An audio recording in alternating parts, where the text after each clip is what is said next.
Crack, the sound of the ball hitting the bat, the smell of freshly cut grass, and fireworks going up in the sky after a home run's been hit. Many things that is great about baseball. But what makes it more interesting for a more serious baseball fan? The answer is sabermetrics. Today I'm going to be telling you about what sabermetrics are and how they're affecting the game of baseball.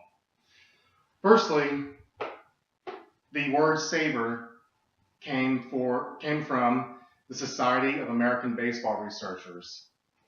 Sabermetrics first came along around 1940s and began to get more popular in the 1970s. Now, according to an article written by Jacob Silverman, he said that baseball has mainly become more popular because of an author who's published many books by the name of Bill James. One of the other main reasons why sabermetrics have become more popular is because of a movie and a book that you may know as Moneyball. Moneyball is about the Oakland Athletics manager who studied sabermetrics and only picked his players based on sabermetrics.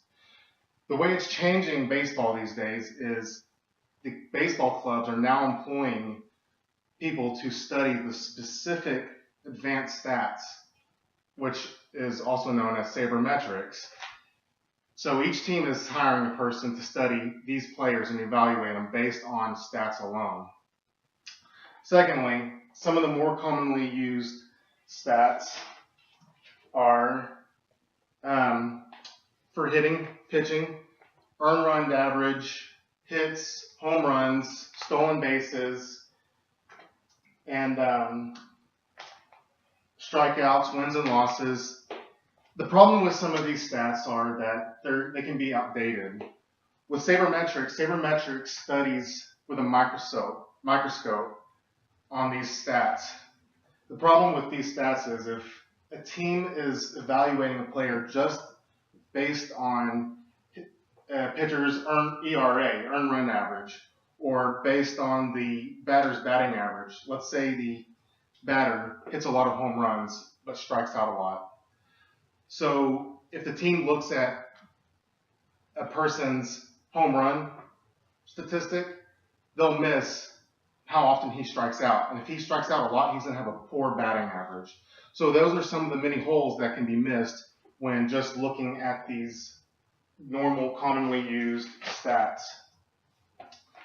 One of the new stats that I'm going to be talking about is OPS, which is on-base percentage plus slugging. Now, baseball is a game of outs. The game is entirely based on how many outs there are. There's only 27 outs in a baseball game. So what OPS does, it adds the on-base percentage plus the slugging percentage, which pretty much calculates how often a player does not record an out. So a batter who has a really good OPS means that he doesn't strike out or cause outs a lot. He gets on base pretty often, which of course is a good thing. Second stat that I'm going to go over is VORP. Now, as stated by Bill Simmons in his article, Finally Joining the Revolution, VORP can be kind of complicated, but Bill Simmons stated it very easily. What VORP is value over replacement player. So what this means is the team will evaluate the player based on how greater he is than if he was to be replaced.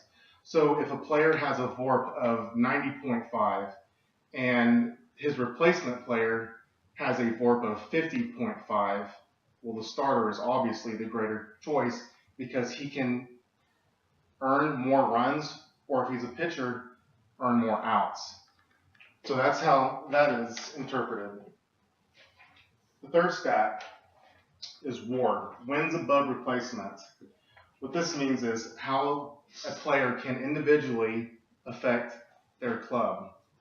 So if, for instance, Ben Zobrist for the Tampa Bay Rays, if he has a WAR of 9.6, that means that he can get his ball club 9.6 more wins than the average player.